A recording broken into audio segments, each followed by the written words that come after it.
Hai, bertemu lagi dengan gue di channel Jokendo, channel yang membahas tentang konspirasi, misteri, dan horor.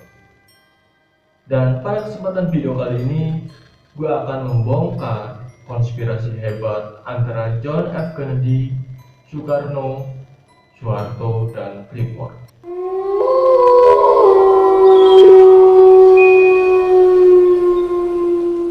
Pada sekitar tahun 1961, Presiden Soekarno gencar merevisi kontrak pengelolaan minyak dan tambang-tambang asing di Indonesia.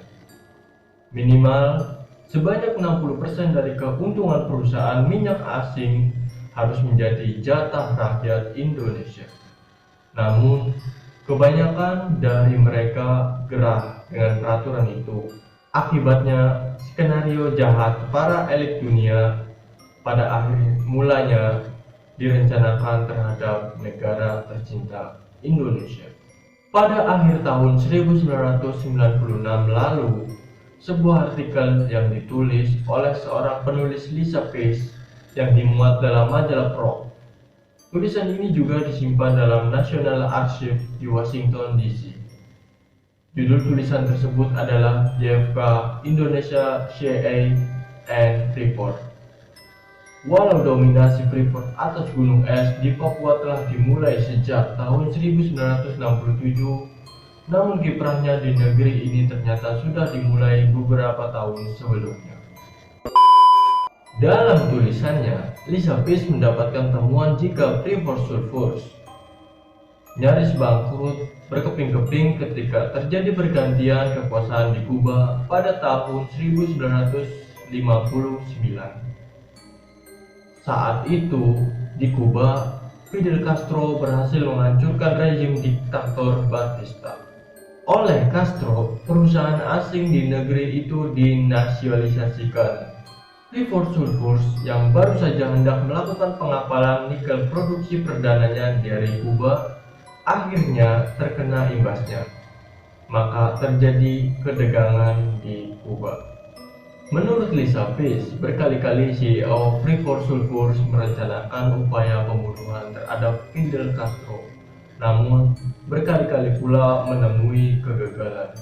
Di tengah situasi yang penuh ketidakpastian, pada Agustus 1959, Forbes Wilson yang menjabat sebagai Direktur Freeport Sulfurs melakukan pertemuan dengan Direktur Pelaksana East Borneo Company, Jan van Guysen, yaitu Jan van Guysen. Dalam pertemuan itu, Guysen bercerita jika dirinya menemukan sebuah laporan penelitian atas Gunung Erzberg, Gunung Tembaga di Irian Barat, yang ditulis oleh Jean Jacques Dorsey di tahun 1936. Uniknya, laporan itu sebenarnya sudah dianggap tidak berguna dan tersimpan selama bertahun-tahun begitu saja di perpustakaan Belanda. Namun, Van Guysen tertarik dengan laporan penelitian yang sudah berdebu itu dan kemudian membacanya. Dengan berapi-api, Van Guysen bercerita kepada pemimpin Freeport Sulfurs jika selain memaparkan tentang keindahan alamnya, Jean-Jacques Dorsey juga menulis tentang kekayaan alamnya yang begitu berlimpah, tidak seperti wilayah lainnya di seluruh dunia. Maka kandungan biji tembaga yang ada di sekujur tubuh Gunung Erzberg itu terhampar di atas permukaan tanah, jadi tidak tersembunyi di dalam tanah. Mendengar hal itu, Wilson sangat antusias dan segera melakukan perjalanan ke Irian Barat untuk mengecek kebenaran cerita itu. Di dalam benaknya, jika kisah laporan itu benar, maka perusahaannya akan bisa bangkit kembali dan selamat dari kebangkrutan yang sudah di depan mata. Selama beberapa bulan, Forbes Wilson melakukan survei dengan seksama atas Gunung Erzberg dan juga wilayah sekitarnya. Penelitiannya ini kelak ditulisnya dalam sebuah buku berjudul The Conquest of Copper Mountain.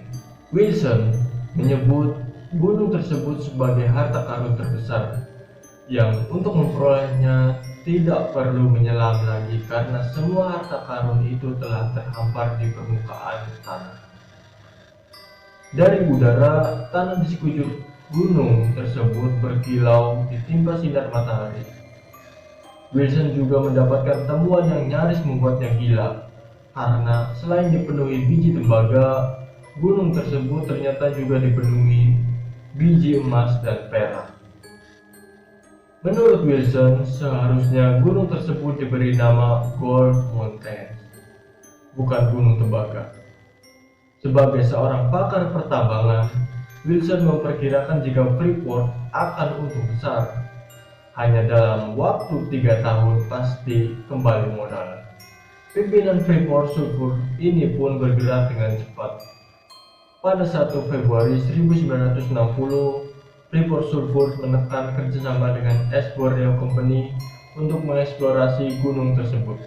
Namun, lagi-lagi Freeport Sulfur mengalami kenyataan yang hampir sama dengan yang pernah dialaminya di Kuba.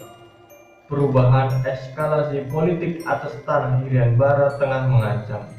Hubungan Indonesia dan Belanda telah memanas dan Soekarno malah memulai menerjunkan pasukannya di Irian Barat.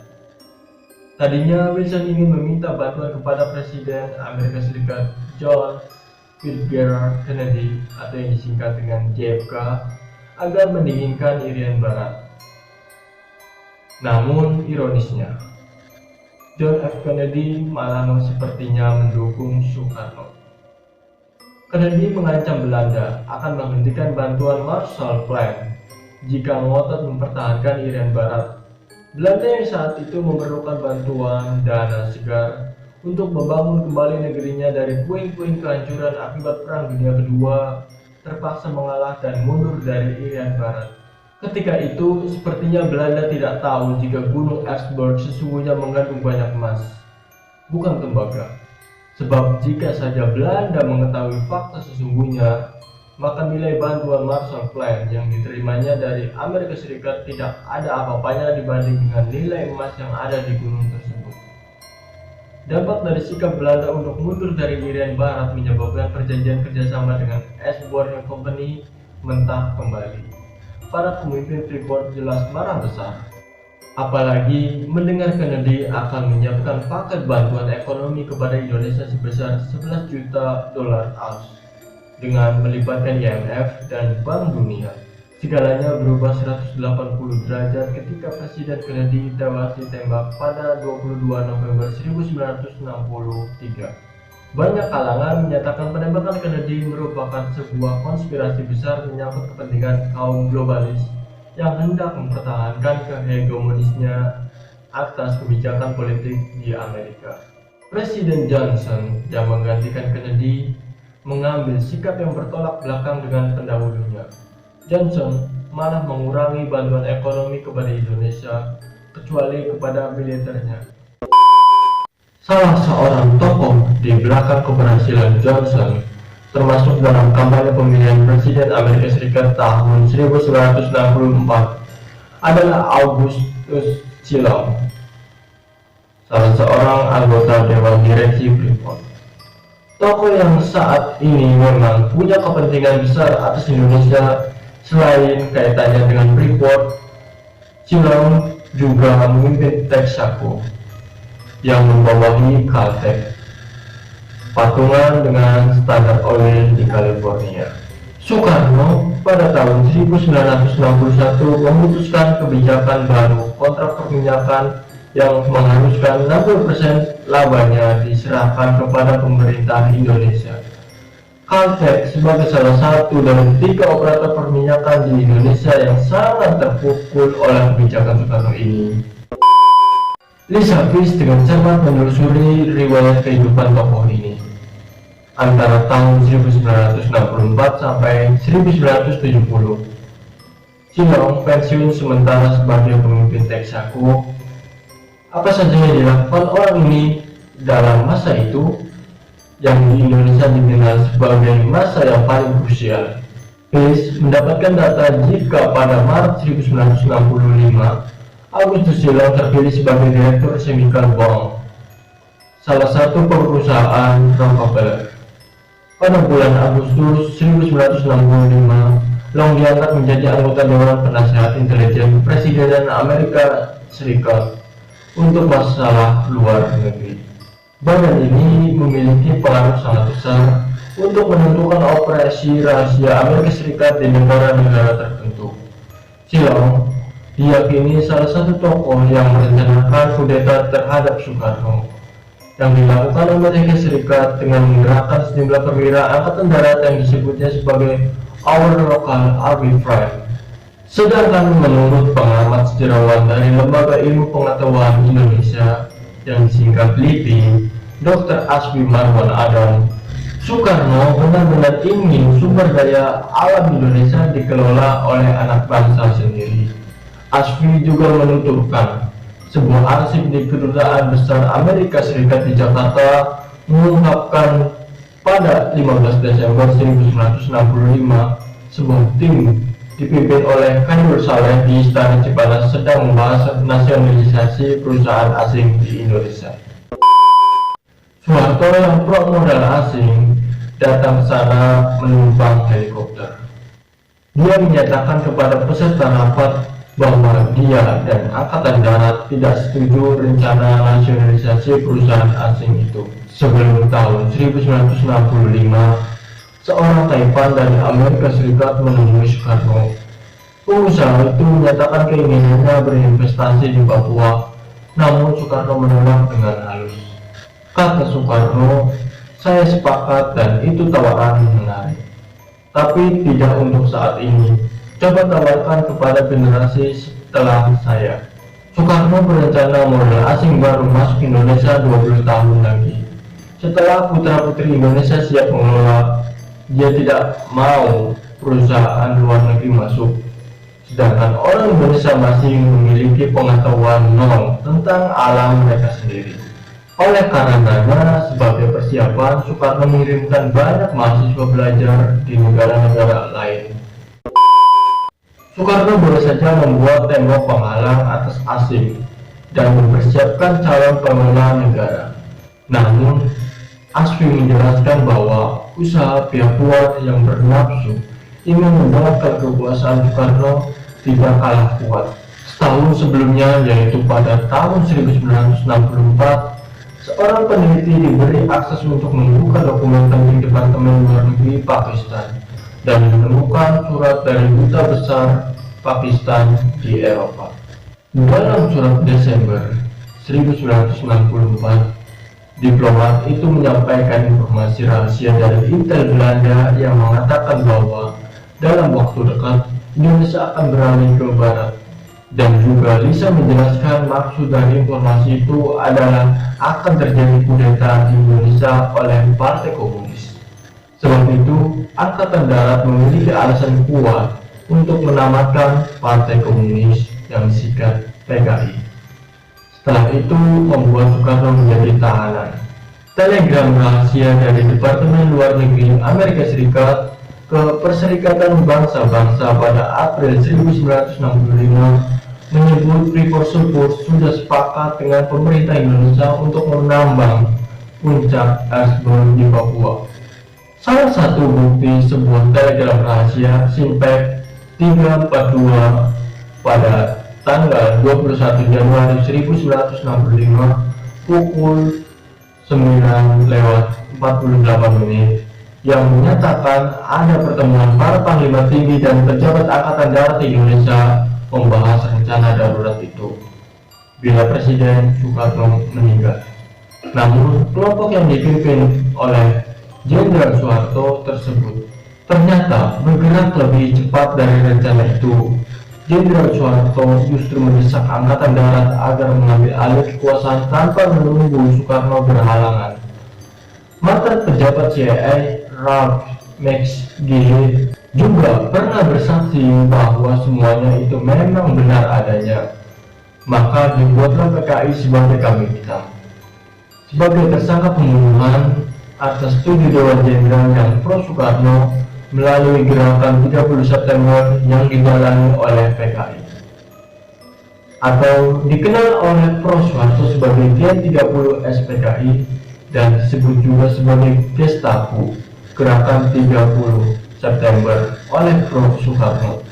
Setelah pecahnya peristiwa Gerakan 30 September 1965, keadaan negara Indonesia berubah total. Terjadi kudeta yang direncanakan dengan militer dan mengubah isi surat perintah 11 Maret Supersmart 1966 yang pada akhirnya isi dari surat perintah itu disalahartikan. Dalam Supersmart, Soekarno sebenarnya hanya memberi mandat untuk mengatasi keadaan negara yang kacau balau kepada Soeharto, bukan justru menjadikannya menjadi seorang presiden. Dalam artikel berjudul DFK Indonesia CIA and Freeport yang diterbitkan majalah Probe edisi Maret-April 1996, Lisabis menulis bahwa akhirnya pada awal November 1965, satu bulan setelah tragedi terbunuhnya sejumlah perwira loyalis Soekarno yang dikenal juga sebagai 7 Dewa Jenderal yang dibunuh PKI. Forbes Wilson mendapat telepon dari Ketua Dewan Direktur Freeport, Langboard Williams, yang menanyakan apakah Freeport sudah siap untuk mengeksplorasi gunung emas di Irian Barat. Forbes Wilson jelas kaget dengan jawaban dan sikap tegas Soekarno yang juga sudah tersebar di dalam dunia para elit-elit dan kartel-kartel pertambangan dan minyak dunia. Wilson tidak percaya mendengar pertanyaan itu. Dia berpikir Freeport masih akan sulit mendapatkan izin karena Soekarno masih berkuasa. Ketika itu, Soekarno masih sah sebagai Presiden Indonesia bahkan hingga 1967. Lalu, dari mana Williams yakin gunung emas di Irian Barat akan jatuh ke tangan Freeport? Lisabis mendapatkan jawabannya. Para petinggi Freeport ternyata sudah mempunyai kontak dengan tokoh penting di dalam negara elit Indonesia. Oleh karenanya, usaha Freeport untuk masuk ke Indonesia akan semakin mudah. Beberapa elit Indonesia yang dimaksud pada era itu diantaranya adalah Menteri Pertambangan dan Perminyakan pada saat itu, Ibnu Sutomo. Namun, pada saat penandatanganan kontrak dengan Freeport juga dilakukan oleh Menteri Pertambangan Indonesia selanjutnya, yaitu Insinyur Slamet Bratanata. Selain itu juga ada seorang bisnismen sekaligus makelar untuk perusahaan-perusahaan asing, yaitu Julius Tahija. Julius Tahija berperan sebagai penghubung antara Ibnu Sutomo dengan Freeport. Dalam bisnis, ia menjadi pelopor dalam keterlibatan pengusaha lokal dalam perusahaan multinasional lainnya. Antara lain terlibat dalam PT Faloka, PT Proster, dan Daimler dari Inggris, PT Firma, PT Samudra Indonesia, Bank Niaga, termasuk juga Freeport Indonesia. Sedangkan Ibnu Sutomo sendiri sangat berpengaruh dalam Angkatan Darat, karena dialah yang menutup seluruh anggaran operasional mereka. Sebagai bukti adalah dilakukannya pengesahan Undang-Undang Penanaman Modal Asing atau yang disingkat PMA pada 1967, yaitu Undang-Undang Nomor 1/1967 tentang penanaman modal asing atau yang disingkat PMA, yang draftnya dirancang di Jenewa, Swiss, yang didekatkan oleh Rockefeller, seorang Bilderberger, dan disahkan tahun 1967. Maka Freeport menjadi perusahaan asing pertama yang kontraknya ditandatangani Soeharto. Bukan saja menjadi lembek, bahkan sejak detik itu akhirnya Indonesia menjadi negara yang sangat tergantung terhadap Amerika hingga kini dan mungkin untuk selamanya. Bahkan beberapa bulan sebelumnya, yaitu pada 20 Februari 1967, secara resmi pabrik Bata yang terletak di ibu kota Indonesia, Kalibata, juga diserahkan kembali oleh pemerintah Indonesia kepada pemiliknya. Penandatanganan perjanjian pengembalian pabrik Bata dilakukan pada bulan sesudahnya, yaitu tanggal 3 Maret 1967. Padahal pada masa sebelumnya, sejak tahun 1965, pabrik Bata ini telah dikuasai pemerintah. Jadi untuk apa dilakukan pengembalian kembali? Dibayar berapa hak untuk mendapatkan atau memiliki pabrik Bata itu kembali? Di mana uang itu? Jika saja ini terjadi pada masa sekarang, pasti sudah heboh akibat pemberitaan tentang hal ini. Namun, ini baru langkah awal dan masih merupakan sesuatu yang kecil dan sepak terjang suatu yang masih akan menguasai Indonesia untuk puluhan tahun mendatang. Dan kini diusulkan oleh segelintir orang agar ia mendapatkan gelar sebagai pahlawan nasional. Penandatanganan penyerahan kembali pabrik bata dilakukan oleh Dr. Barry Halim, pihak Indonesia, dan Mr. Bata ESG Box. Masih di tahun yang sama, yaitu 1967, perjanjian pertama antara Indonesia dan Freeport untuk mengeksploitasi tambang di Irian Jaya juga dilakukan, tepatnya pada tanggal 7 April. Perjanjian itu ditandatangani. Akhirnya, perusahaan Freeport Sulphurs of Delaware pada Jumat 7 April 1967 menandatangani kontrak kerja dengan pemerintah Indonesia untuk menambang tembaga di Papua Barat. Freeport diperkirakan berinvestasi 75 hingga 100 juta dolar AS.